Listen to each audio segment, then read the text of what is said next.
The confession fell into the room like thunder muffled by disbelief.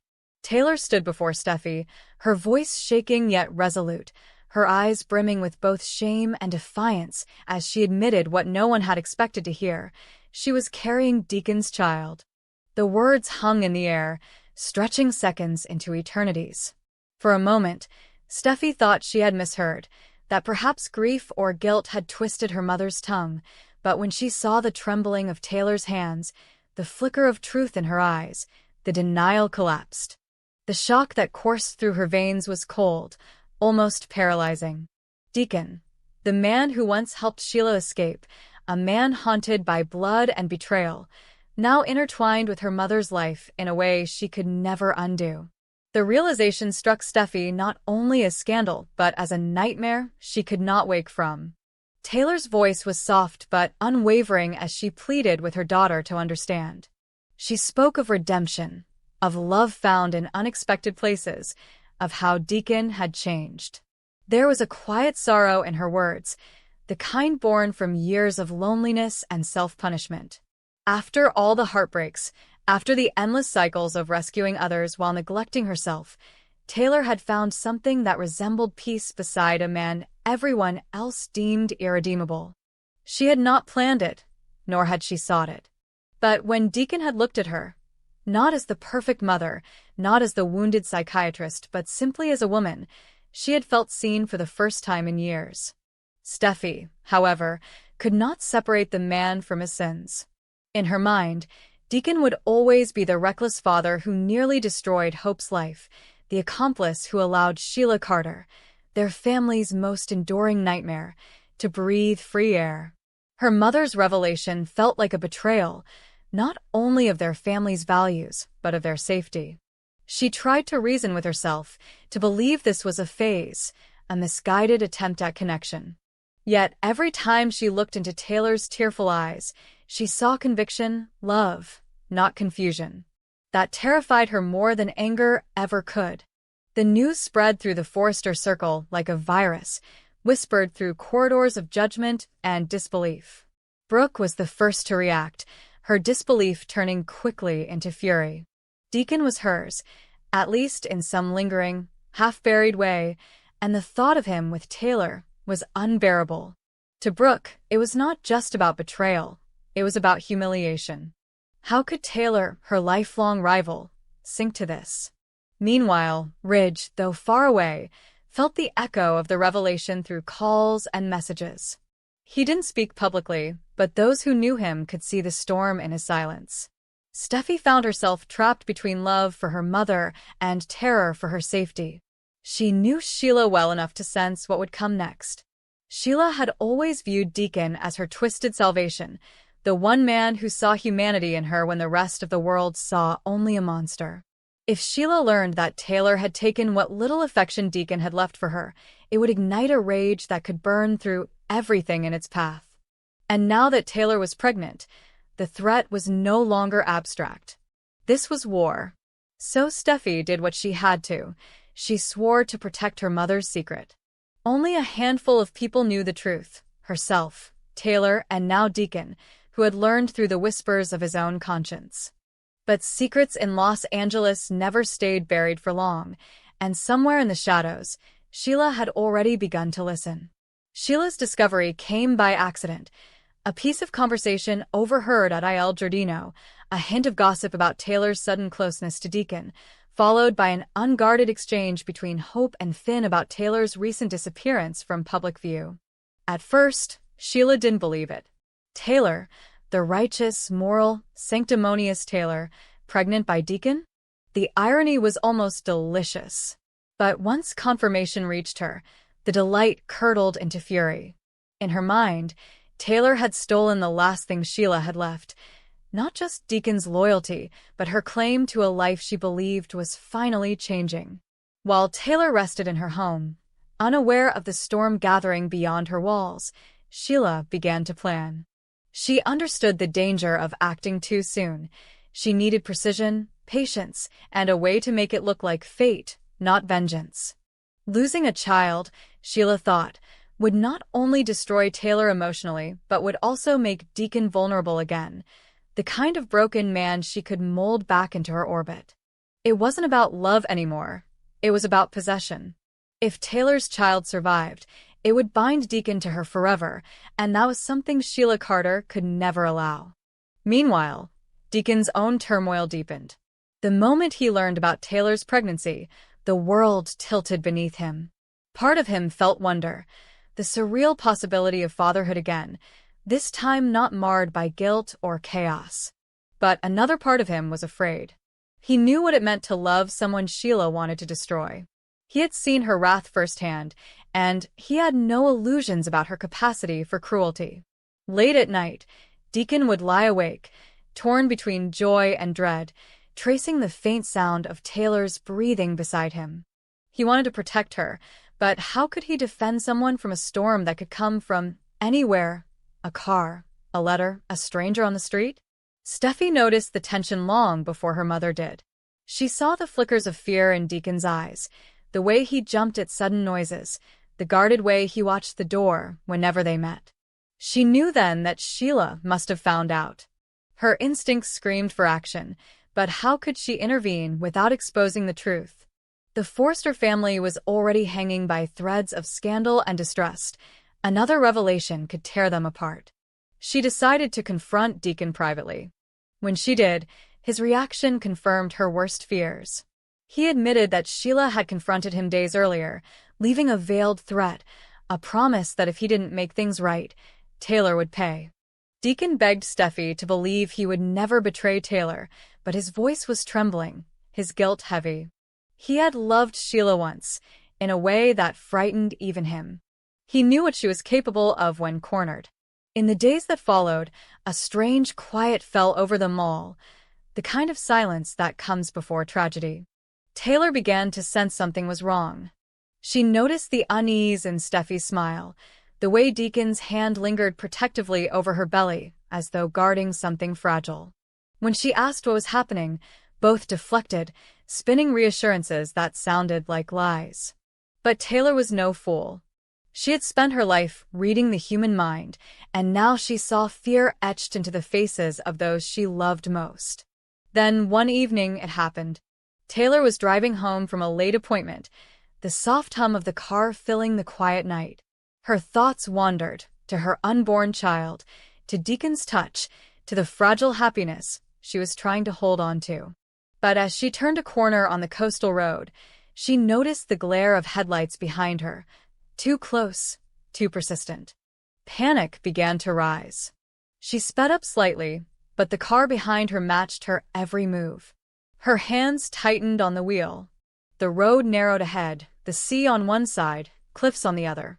In that terrifying moment, she realized it wasn't an accident. Someone wanted her frightened, wanted her to lose control.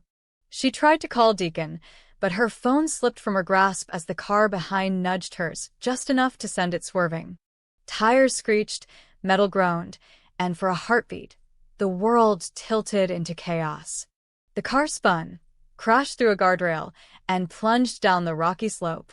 When she woke in the hospital, pain enveloped her like a second skin. The sterile scent of antiseptic filled the air.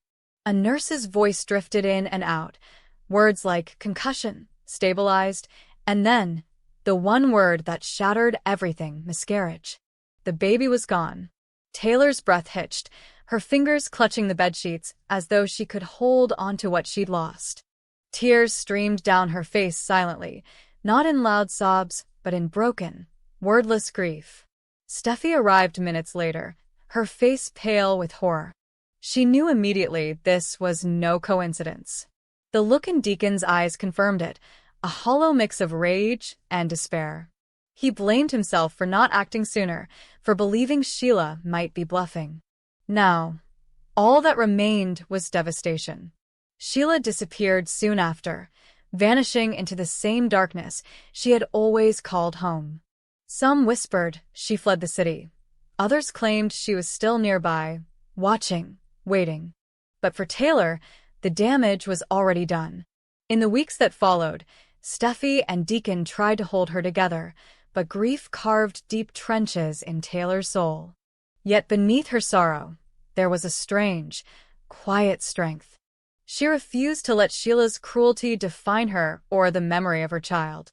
And in that fragile recovery, Deacon stayed, not as a savior, but as a man who had finally learned to love without running.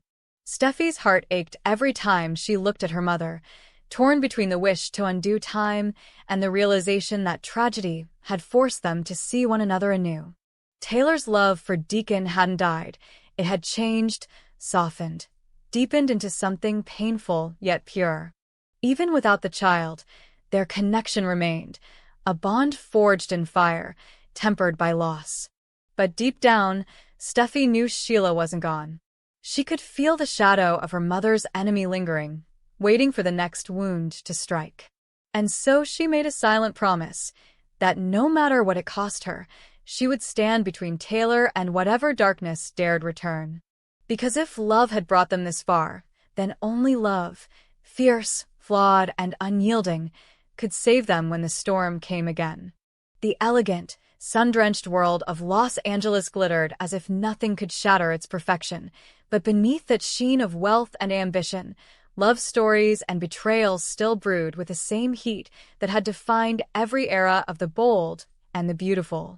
Bill Spencer, the indomitable titan of business and desire, had spent years conquering everything he touched, except the woman who truly mattered. Katie Logan had once been his heart's greatest victory and his most profound loss.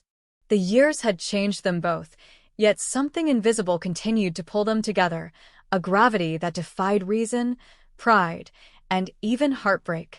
And now, with the unexpected arrival of a new life, their son's unborn child, Bill saw an opportunity not merely to reconnect, but to rebuild what time and wounds had dismantled.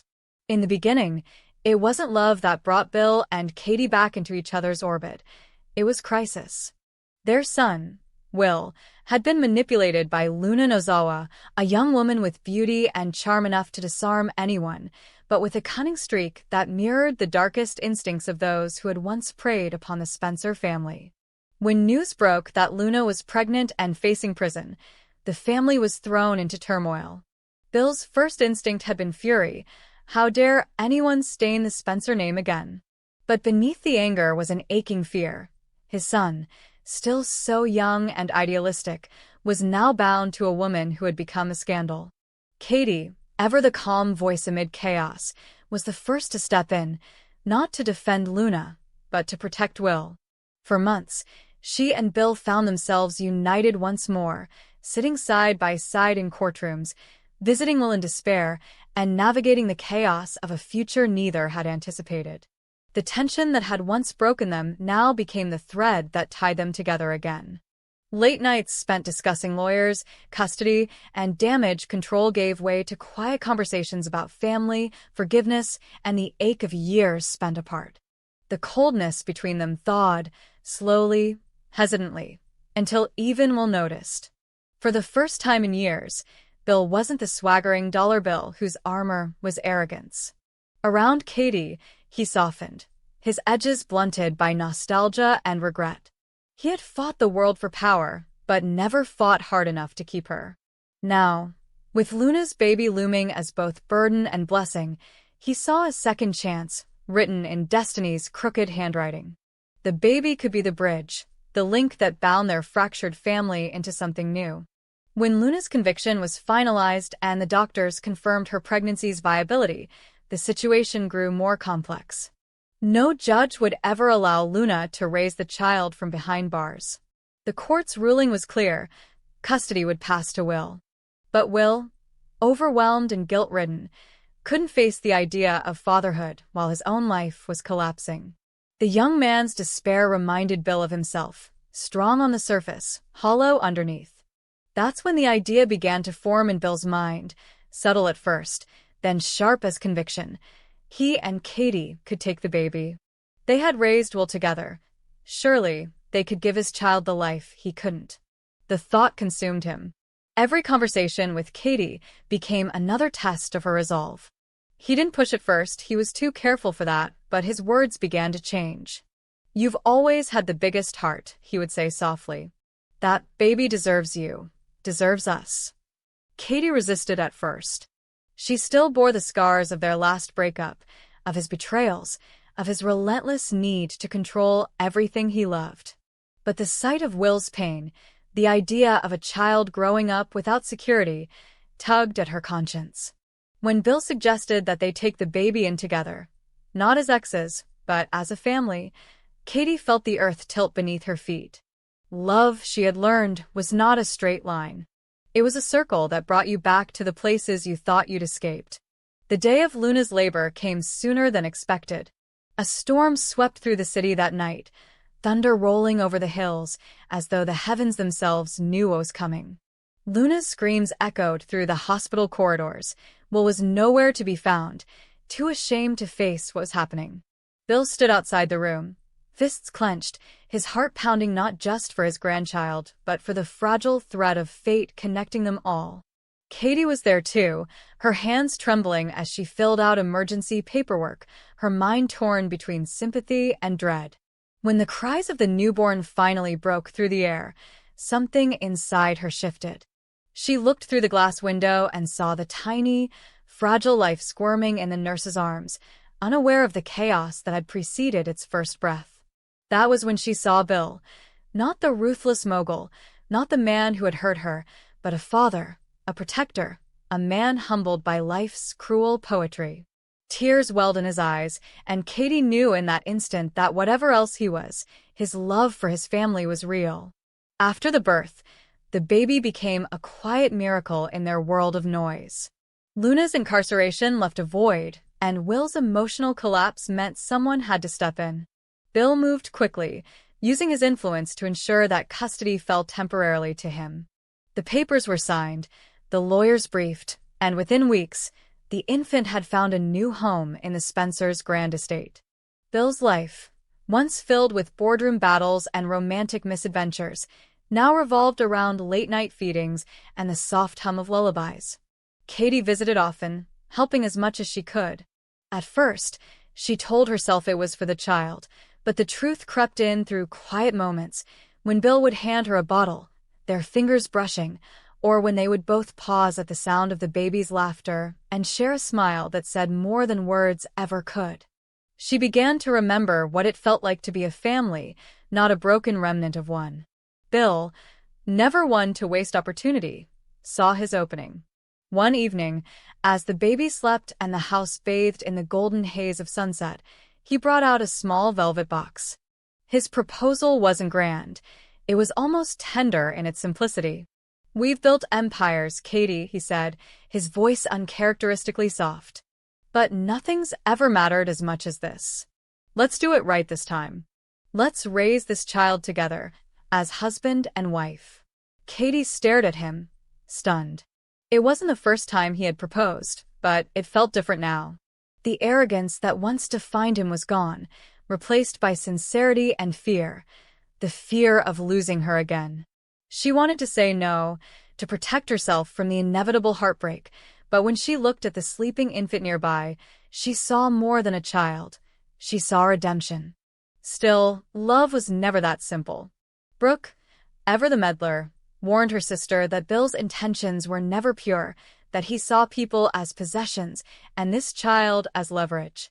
Ridge, from afar, urged Katie to move forward with her own life, not retreat into old patterns. Even Donna hesitated, reminding Katie of the many times she had forgiven only to be betrayed. The pressure mounted, and Katie found herself standing at a crossroads between the security of family and the freedom of independence.